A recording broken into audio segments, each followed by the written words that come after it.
তো hello guys, তোমরা সবাই কেমন আছো? আশা করি ভালো আছো। আমিও খুব ভালো আছি।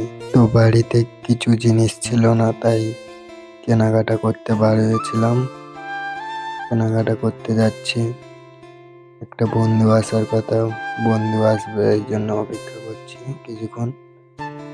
তো বন্ধু চলে আসলো, বন্ধুকে নিয়ে আমাদের বাইকটা নিয়ে বার হয়ে গেছি কেনাকাটা করতে দোকানে যাওয়ার জন্য। এটা হচ্ছে তামিলনাড়ুর হাই রোড। হাই রোডের ভিউজটা দেখে নাও একটু ততক্ষণ।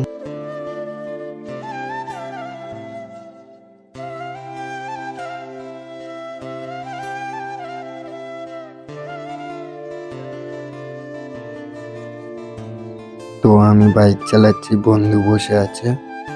তো বাইক চালাতে চালাতে চলে যাচ্ছি আমরা দোকানে। এটা হচ্ছে তামিলনাড়ুর মন্দির, মন্দিরের ভিউজটা দেখে নাও।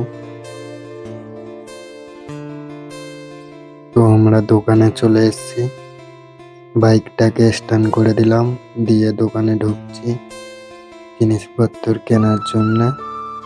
তো দোকানে ভিড় আছে, দাঁড়িয়ে আছি কিছুক্ষণ। দোকানদার শুনছে না আমার কথা, কারণ ভিড় আছে তো দোকানে, তাই দাঁড়িয়ে আছি। দেখি দোকানদার কখন আমাদেরকে মাল দেয়।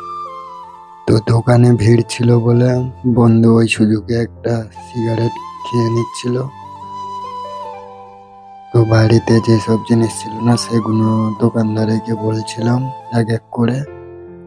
দোকানদার খাতায় লিখে নিয়ে যাচ্ছিল, মালগুলো দেবে বলে এক এক করে লিখে নিচ্ছিল সব। লিখে নিয়ে আরেকটা খরিদ্দার আসলো, তাকে মাল দিচ্ছে, আমাকে দাঁড় করিয়ে রেখেছে। তো আমি দাঁড়িয়ে আছি, মাল দিচ্ছে দোকানদার। সত্যি বলতে দোকানে খুব ভিড় হয়, তাই দোকানদার খুব দেরি করছিল, তাই দাঁড়িয়েছিলাম কিছুক্ষণ। তো এক এক করে মাল যেগুলো আমার লাগবে সেগুলো দিচ্ছিল, আমি এক এক করে নিচ্ছিলাম। তো দোকানদার এক এক করে সব এনে দিচ্ছিল আমাকে, আমি নিয়ে দাঁড়িয়ে আছি। আর একটা অন্য খরিদ্দারকে মাল দিল। একটা খরিদ্দার এসে আমার ক্যামেরার সামনে দাঁড়িয়ে গেছে, তাই আমি একটু সরে গেলাম। তো কিছুক্ষণ পরে আমারও মাল দিল প্যাম্পাস, যেটা আমার বাড়িতে লাগবে আমার মেয়ের জন্য, সেটা দিল। এক এক করে সব মাল দিচ্ছিল দোকানদার। তো সব মাল নিয়ে সব নেওয়া হয়ে গেছিল আমার, তাই দোকানদার হিসাব করছিল কোনটা কত।